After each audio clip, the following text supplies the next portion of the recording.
Đúng rồi. Chỉ còn mọi con như con thảo vì kinh sâu năng đúng rồi. Thì nói như hồ tàu sẽ con thảo bùng làng như mình phải bùng làng xiên mình phải bùng làng như mình buông Giêsu buông với thiên hùng con thảo bùng làng nó chịu thì nó bố có sắm bố con bùng làng ye năm thảo bùng làng sẽ mai nó đưa mai tiểu châu bố bùng làng với thiên hùng sẽ đưa thì nó sẽ có sắm nó bố bị hiếu thảo bố nào bùng làng nó như phun thì con và bên bà tỏ như họ tỏ là con như phun nên ở lô bố tin biệt nó ye con tế nên nó mà như này chúng chấm bùng làng sẽ con á nên con nên sau này cụ con có sắm bây giờ nên bùng làng ta như thế miền nên mọi ye con nên khi họ ye sẽ tỏ nó nhung tỏ nhung chế bún bùa để chúng bị nhiễu thảo bùa là cháo thiên hùng là mà hay nhung họ làm tỏng bún làng mà họ làm tỏng bún làng thảo chiếu hiện dần miền ai nói vô hội kia sâu sẽ có thảo chiếu hiểu bùa chiếu con bún làng tại lò ye tu nhé mà nhung ghé vì nó bố con cho sẽ hăng nó đâu ơi kỳ sơ mà chăm nhé ya mà đau nhé liệu nắm bà ye kín ý chỉ chiều ta bùa lồng để thành bùa biểu hiếu thọ bún làng hay cháu mà chăm dùn bún làng ye có dùn tàu cần tàu phun bún làng hay cháu hăng nó ý cái mà tàu phun nó như bùa là cao tròi tôn ní tôn hô nên cần chuyện mà ta nếu muốn thấy vui yếm bà thật sự dùn thật dẻo nhé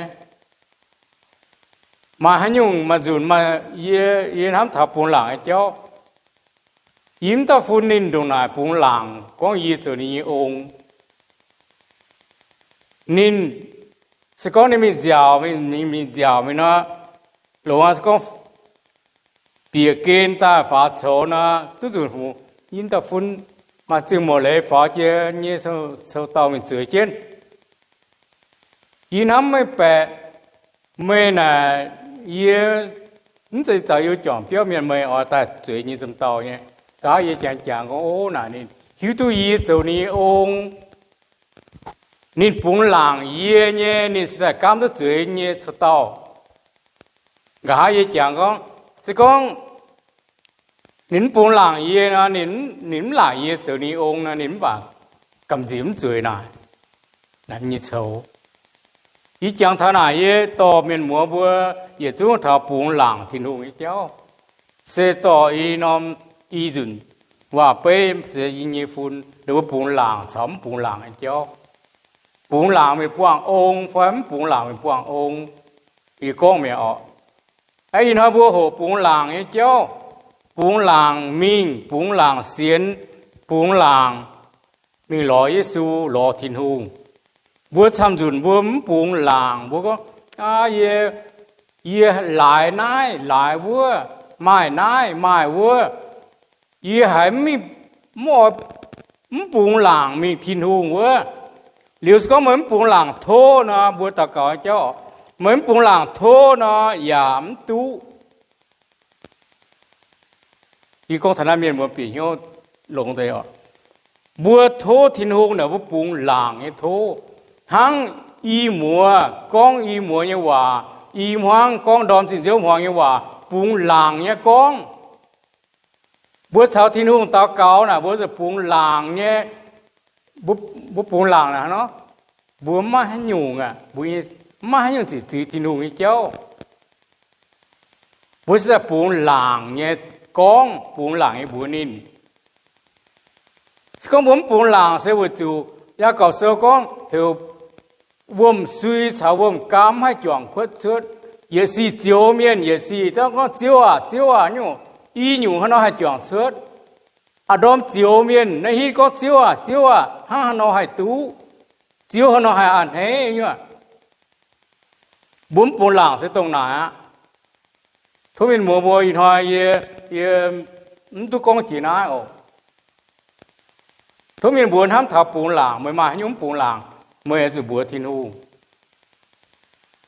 bùa bên ham bùa bẻ phi miên mi hùng tía nhé về hùng tía nhé chơi như về là bốn bốn làng bìa chơi yếm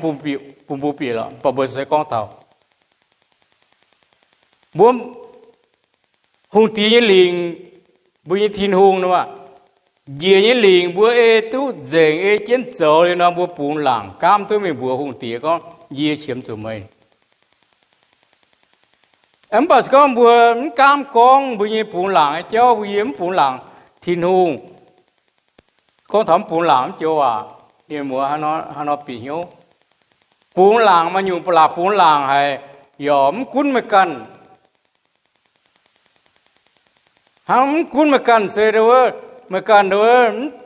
xin gì như thế à mình nuôi mình nhớ tiền là quay mình vớt dấu mà bốn làng hay mà yếm mới là dấu bùa chú nếu bùa chú bùa bẻ phi miên mà hai tài nhé tiền là chéo nói cầm diếm mấy bốn làng cầm diếm mình buông hồng tía bùa mình buông hồng tía ý trái hồng tía sẽ bùa chú mà chia nhung dấu buông nát khó nó miêu mà bà bùa sẽ con thảo tí tiền ha bùa con thảo sẽ trả hồng tía hay đồ con tiểu cô con mình buông hồng tía nè ở chỗ phi chế bùa độ chế gong mà dù nó mà tao nên mi ở buông hồng tía mà nên mi có gan lùm là xua gì ta thông cái này mắm mình cái thảo hồng tía mà nên hắn nó dấu thế là trở nên phi chế này bùa mi hồng tía quá bốn làng mi hồng tía quá rồi bạn tội quá gan ta xua nên hắn niệm tôi là bốn làng nha y nó có như thế bốn làng kinh sâu sẽ làm cho tổ đối với phải số tập farm tiếp nhẹ con bùa xiên kỹ tụ tu thảo nên chọn mình giang bốn làng nhé hay mình thảo thiên hùng nhé giờ miên mấy chủ cầm gì chiều à thèn bùa nắm bị hiếu thọ bùa mà chia nhung bùa cần hùng à yếm mai ta buông mày lo yếm hay yếm buông làng ta buông mày lo với chủ yếm mai nãy mai bùa chấm bền bùa chấm bền yếm buông làng ta buông mày in hỏi bùa con như thế bùa ở bùa sĩ Giêsu miền Giêsu bùa xiên xiên kỹ tụ cháu nên chọn mình giang á bùa ở chỗ bốn làng nha bùa xiên Giêsu bùa xiên Thiên Hu bùa xiên như cháu bùa bốn làng ấy con bùa em là nhau xì bùn bùa em tia chẳng tia hiếu tu bùa chiếm chủ như cháu bùa chiều như cháu bảo yên hám ta mà chỉ to buồn hám tao yếm bốn làng con bùa con tao cầu này nó muốn con tao cầu bảo bùa con tao cầu bùa nải với tia con bốn bốn làng nó tia niệm hiu ní tia niệm hiu tu này bùa con hay nhung ní bốn bốn làng con niệm hiu tu nín ở xe ở bốn bùa khu chạm nhé bùa tao cầu nè bùa con liều bùa cần súng xiên là bùa ẩm bốn làng nha con liều bùa cần súng xiên tu nè thì nu mà bùa cần chú mà cần con mà cần súng xiên nè tu phém tu nè ở chế phém chế nè mà cần súng xiên nè mà cần súng bốn làng 因为不好头，不找耶稣人家买不命，不公啊当不不，因那的不嘛，因那龙地嘛讲用公啊的，他们广了法通，广ดำเจ้าดำจุงหรือว่าดำมาเต่าเนาะจันไทยหรือว่ากุมีเจ้าหรือตากุงอาแต่ตุยจิตอยู่โทก็หนึ่งกะหาแต่หนักนี่ไม่โทแต่ไม่เจอหิ้วเหวฝนไม่เหวอยู่น่ะหาเนาะเหวตายนี่ก็ยีนะกุงอาเจ้ามีเจ้ายีน่ะอยู่โทก็เจ้าแต่หรือว่าจะน่ะเหวยีเจ้าอยู่บุญเยทิ้งหุงเจ้าบุญเยมันเตี้ยphiếu bùa dành ta mà lồng ní giá mà bùa ta bùa hiểu thiên hùng nghe nam nhiều bùa bún làng thiên hùng bún làng nghe mình tháo thiên hùng sẽ ên nghe là bún nghe về nên là bún sẽ thiên tông à bùa con tháo đâu bùa gì ta bùa con tháoพ่อ mình có sẽ bún làng chiều à sẽ con tháo mà bún làng thì họ bố con cho mà miền bún làng có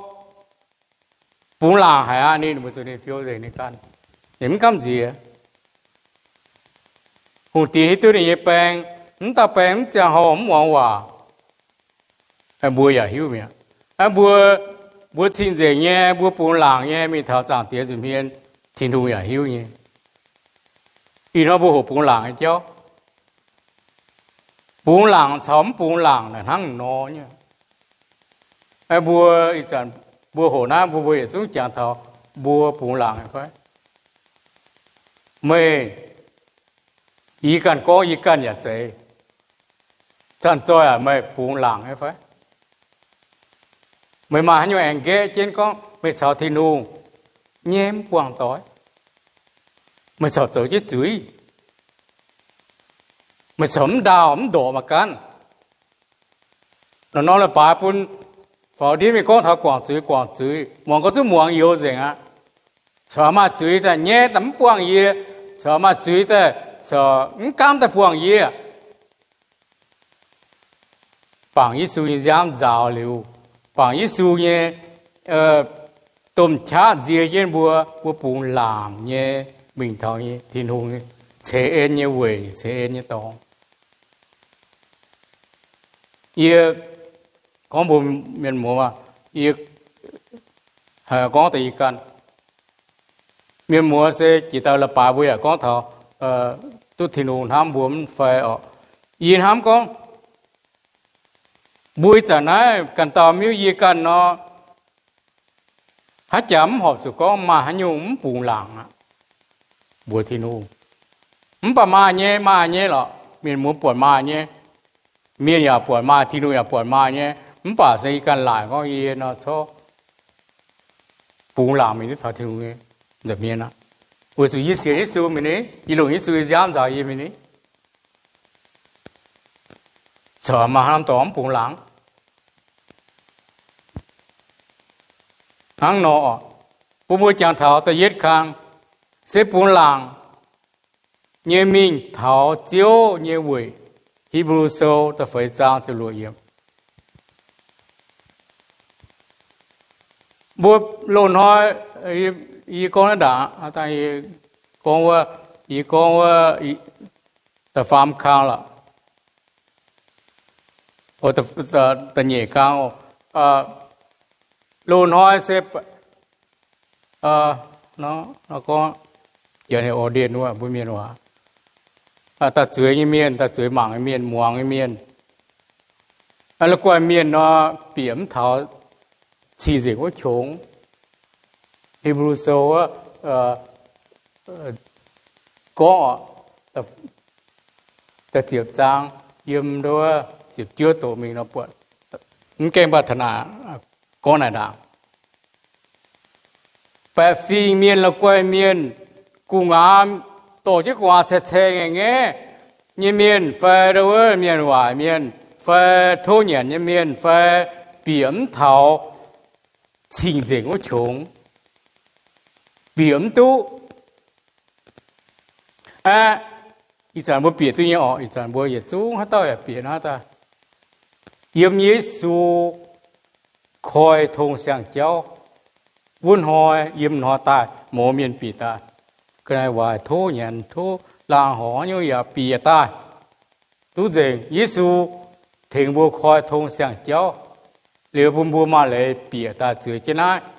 bùn bùa mà lấy bị nát tai bùn làng ấy bị nát tai trình với thiên u bị nát tai chip đi như hòa lôn hỏi miền đứa tôm sai miền đứa chỗ cái bang công miền nó đều đứa mà lấy bìa chỉ riêng cái chỗ nó hiện象bìa dùn bìa giang hồ你到现苦年讲法很有名结本天路哎你别讲hồ ở chỗ điều chế linh lý sinh nó biến chống biểu mẹ đứa cái nhà nan chế lang muang cả sao ta nên có hai linh bu인 tông nó nên tài mẹ ta tông sai miền tài mẹ luôn hỏi miền là biếm tu là xin dìm chống có hai nên cho buin nó bốn xin có nên nàng nhé bốn chục thô nên chớt có nên tài mẹ nó bốn chục bèn nên chớt yếm mua Hebrew sơ diệp trang diệp chiếu tổ chứng minh nó của nó Giêsu khôi thông sang giao lưu mô miền biển na ta quan ta quan dưới chứ na mô miền hai biển na ta dưới chứ na thành thiên hù bà bố can mô miền biển na ta như cha hổm bà mà miền bù làng mà miền có phi sang cái ba miền cố bố thấy ta cao bố con bố nên xiên lông thiên hù có nhìn ta xiên lông như nè vậy hả bố ta xiên lông mà cái mình thức thảo thiên hù dùm hiên như nè thiên hù ta bún nhiên liền mà Giêsu giáo dạy mà mà lấy bìa Giêsu khó gọi bà kèn đi bố mà lấy bìa thảo thiên hù dùm hiên con bố thiên hù ý chiếm chủ mà ý nhưปัญหาโลหะยี่แปลงโลหะยี่ออกมาทีจ่อนะจ่อว่าไม่กันกองมามันจู่นินกองหรอก็ไม่เกี่ยเสียนบุญหนอเสบุญก็เสียนกี่ปามีนโกฟ้าฟิเซ่อ๋อมันป่าบุญกองเท้าโซเนาะเหวบัวมัน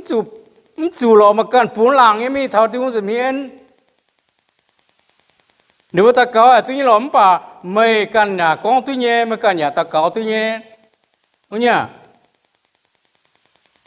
ยี่mà tổ ba bùn làng bà hay dùng bề con chết để ở bùn miền mùa bùi nó bị nhiều thợ bùn làng hay chưa chưa ye à mang hay cái nhé mới buông về chỉ số con chưa gì từ tàu đã dưới nhé bùi mà tổng chế nhưng mà dưới lô hay ye thì nó số thì dưới mới tổng nó tổng quá khi xưa à con mà cần quảng tôi nhé giờ thì mày quảng tài liệu á hay phải số con mày bốn làng ta lo gì tôi nhé muốn chịu mình hái ta phải Hebrew ta phải trang chỉ lùi hiểm con về nay bùa ở chủ bốn làng nhé mình thảo thiên hùng thế ên nhé về hiểm nay bùa cam chủ như giang hồ bữa chiếm dưới giang hồ tu thiên hùng khó liền chế phú bùa phải chế ên bùn bùa con bướm cam con nè anh con rồi con bướm cam con bùiปัญหาcam con bùa bùi xì bùa thiên hùng nó thiên hùng ở thành này mày à chúng bùi hắn bây giờ mình muốn đó, giờ mà ở thành như mày con sao ta mà, mình như to mình chứ mà ở thành như mày con ta mà cả hắn chơi mà, ta sẽ ý hắn tu sẽ giang hỏi phải hắn hỏi mà, mày làm con bình chiến, bố chẳng tôi nhé, mà chỉ to sẽ chẳng na bố mình thành bố tao cầu bùa chúng ở con bịปัญหา bùa nó bùn làng hay tôi tiếp thiên hùng ấy bùa chúng ở con với gì hiểu miền xăm như ta biểu sự là bài bà bình yên đồ đồ ấy đó mi con thì tiền liang liang nhé hiểu miền thành cái bùa con bè thành cái bùa vì sao thành cái bùa con bè tao miền chiến chủ như nhung bà mà cần nhé mà cần con mà như chiến chủ cầu giàu chỉ vì hiểu không? Giờ chú chẳng thấy nhé, miền thế mua ta cầu, miền thế mua thô thiên hùng nè, miền hiếu tu bữa để ba mươi xí nè, bảo bữa cần hiếu tu đồ đồ nhé, vết dành bữa thiên hùng, bữa dành thiên hùng, y chiếm chủ mày, y bù làng ta ló mày, ói mày, thiện ye, yêu kỳ sâu mà xăm nó xăm yểm con bữa, y chẳng tôi được yểm con thọ. Mà tao áo nó bệnh chỉ mình hùa chủ Giêsu nên nhìn hiểu lắm sẽ có gì hùa chủ nên nó sẽ kinh lủng không hùa là sẽ mai hắn dùng đó thành bùa bà thành bùa sẽ im nhìn hiểu con sẽ có gì hùa chủ nên nhé lùi chúa nó nhé bèn chủ lủng nên cam tu nên buồn làng miền đồ xăm nên bóng chứ mình bệnh chứ mình nên bùng làm mình hùa chủ Giêsu điều này bèn tu lùng hát ta hùa chủ nên Giêsu ya hiểu nhé miền đồ này sắm thì dùng giảng bà Giêsu hay ta thành con tu chủ hòa nhé bố mà nhé là nhau gì bố mà đồ hà lô không cầm gì mày con trả chia rồi như hay nó à bé bố con bùa cho nằm kháng vùm ngàn nó vùm buồn chân chế như là vùm buồn cho ta trang chiến liều mà tổ vùm gì à bố mảng đun vùm ngàn mà vùm nằm kháng mà nên biểu về buồn hăng mà về buồn thì xuất ngoài mà về buồn như cái đĩa bùi như vùm mua ấy nên ta giang bê bùa miền mi buông thiên hùng buông làng nè bùa mảng nà hiu con bùa thiên hùng nhé liên liang nhớ tế bà đồ đồ nhé bình chết cầm diễm con nhém con bùn thiên hùng muang nhém con bùn tùm choáng muang nhém con bùn phiền sang bùa hại bùa bình chết bà yên có hay mà yếm sẽ có bùa mày có tung nhé à chủ nhé nhé bùa mày chủ nhé to chủ nhé nhé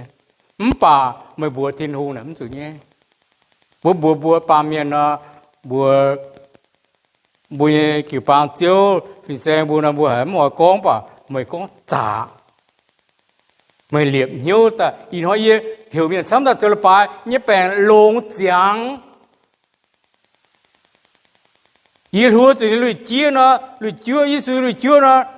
cả hai mẹ nhà tôi nhé hùa chủ nó lộn giang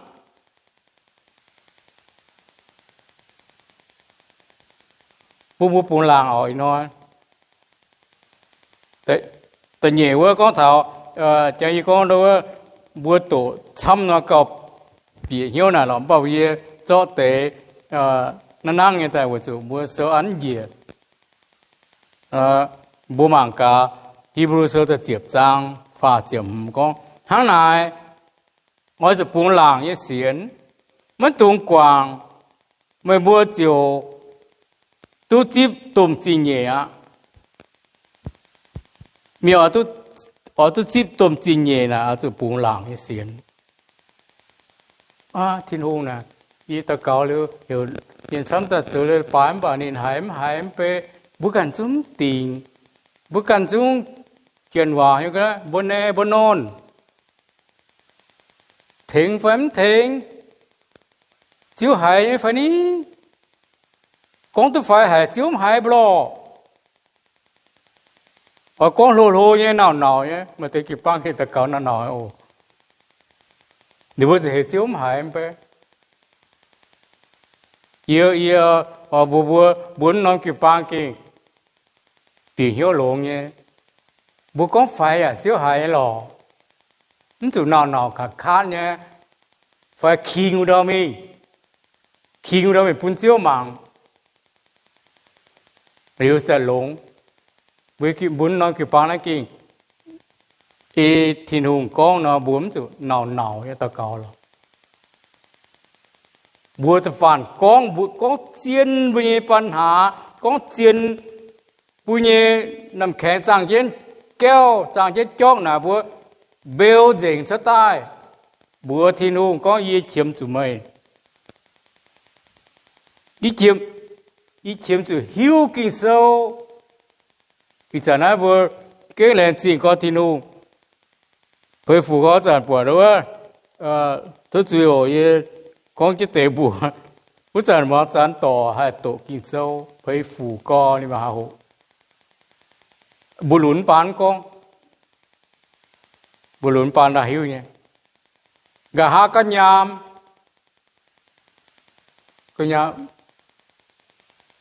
ý giờ em mà chia tao phải phủ ha tao nè chỉ kinh lồng hiếu lon là chỉ kinh lồng hiếu bùa thì nô là thật sự cố ra đó em qua kinh lồng hiếu lò kinh búa thì nung ý chiếm chỗ này cho mình lỗ buông hành gong quá cho quả mình thôi thì nung tập để sáng cái bị ta ta miền lao mà chẳng hay kinh sâu mẹ phế phủ có buồn sẽ phế phủ bùa căn là phế phủ hay với chiếu thiên hùng chiếu sinh linh với chủ bùa con trả bùa cam tu bùa buồn làng con bùa buồn làng thô chỉ kinh tu nhé này con này y tàu ham mà cọt xăm rồi bùa tìm con mà cọt xăm đó ai bùa y nói bùa hồi cháu sẽ buồn làng là bùa tu ên nhé tung quang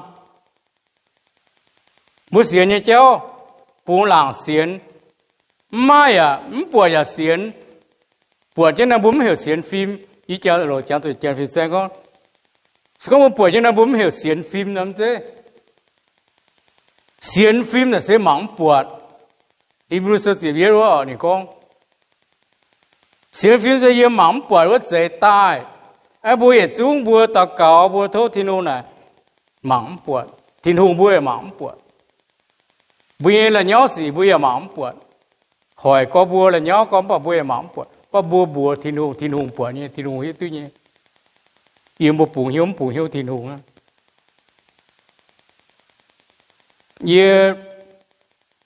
ye cả nó đâu chùm ta bùn hiếu thiên hùng dành phấn dành cái bà một con bùn muang bà phụ nữ chân yếm yếm xiên là thấy chân nó kinh đều xiên chăm như nó bùn hiếu chăm như nó thiên hùng bùa mắm bùa miên bùa mắm bùa thiên to à má ta miên lưu gì ta hát tao cào con nó nè cho xiên anh ấy chụp chúa yếm nỉ hiếu bùn làng yếm nỉ hiếu con thiên hùng sẽ kinh mai mà tao chân thấy nó nên xuân tổ có tao mà thiên hùng mai bữa mảng bữa giờ xin á phần mà bia như tòng thiên hùng có tề đo rồi hăng nô nên xiên hăng nô tề đo rồi hăng nô tề đo hăng cần nóm tòng nó bẻ giang lắm rồi ở chỗ mà tề hăng nôนี่ก็เหมังบุยแบบปีนะฮัตเต้าอย่าเทก็แบบปีนะมีอุดรบุญในที่ของกี่ปวดมาจุยฟังอ่ะมันป่าบัวจุยฟังจะหลายแบบปีบัวแรงที่บัวแรงจริงบัวเจียวที่รู้บัวมาแบบปี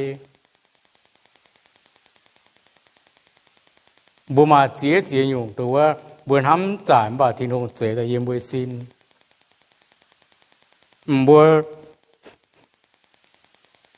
บัวลุนนะหรือว่า sẽ mới cho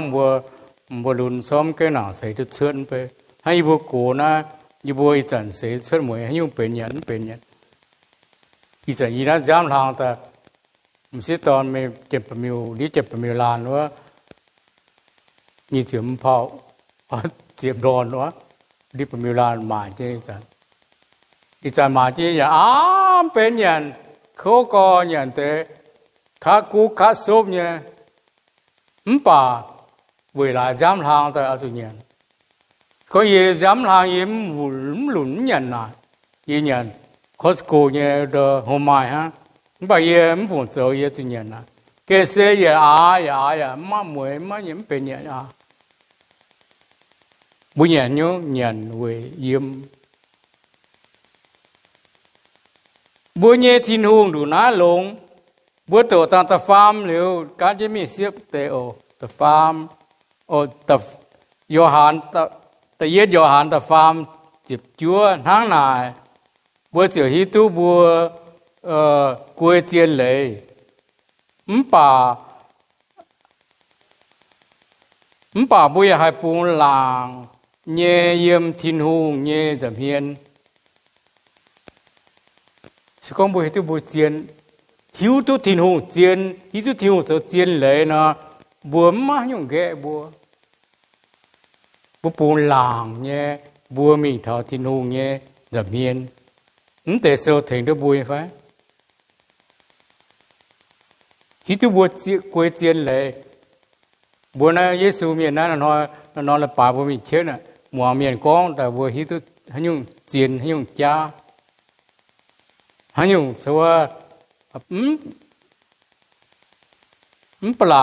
pala kan nhung chu na bu chia tu nhé pala kan nhung na mà tê bu thọ chiếm tu bố mạng có liền cái tuân nàng hiề chú trên dùng đốp lui mình bị hi chú đuôi mình hi chú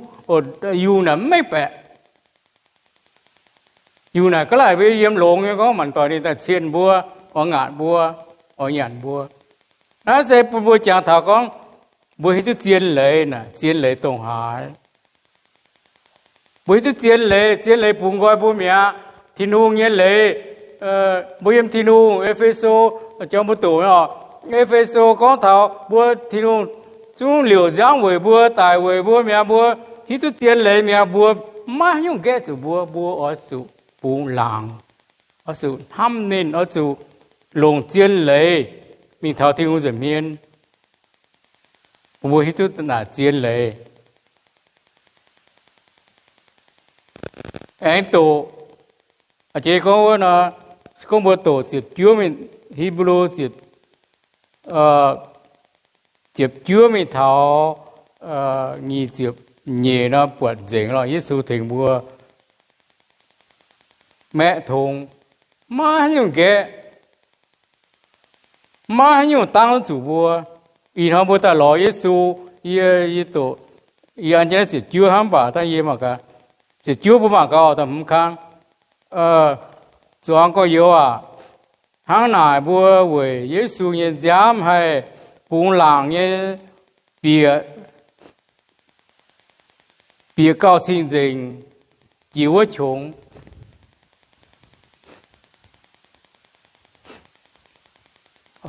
cho thế đấy, giờ chúng chẳng thầm nói lệ à,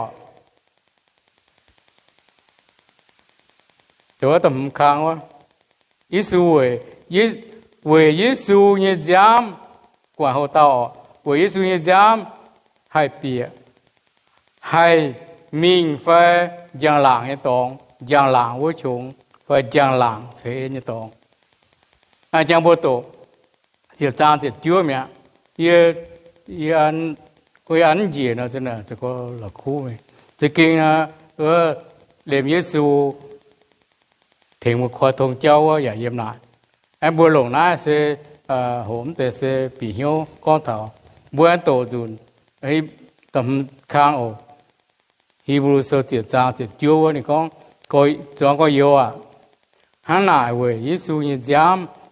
hai bún làng bìa thảo bìa 高兴者无穷，无讲一阵那些嚟摆档那些无กับจุนปลายจางนี่ตรงมันปากก็เท้าโลนหอยเซโลนหอยมาเจียชงเนี่ยบุหมังว่ากินเซลมาเตยมาเนี่ยก็เท้ามาเจียชงไปฟิงเมียนทุกอย่างเมียนกันเยี่ยมชงตุ่มใส่เมียนว่าจะทิ้งวัวกงกันเยี่ยมชงกันเปียชงไปฟิงมาให้ยุ่งสุดเท้าดีอยู่ดีแกงด่างปัวเจีย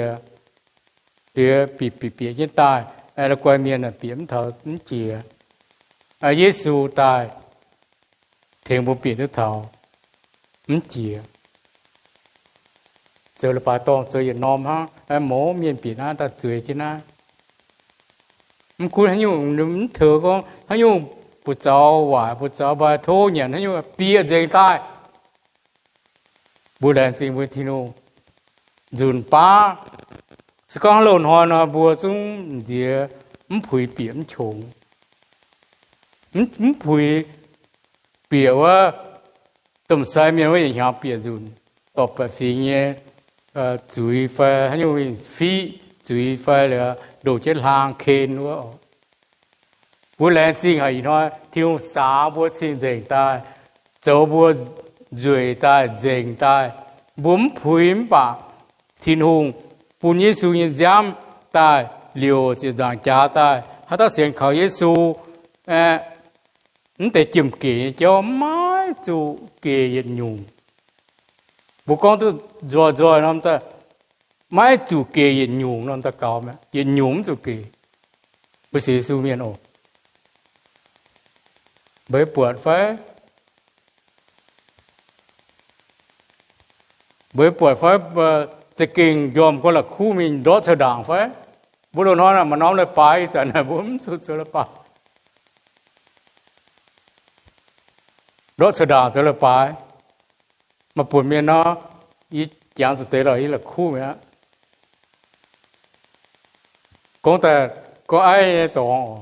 อีป่วยก็จะหายเจ้นี่หัวนั่งกว่างนี่เหตุคือปังเสละไป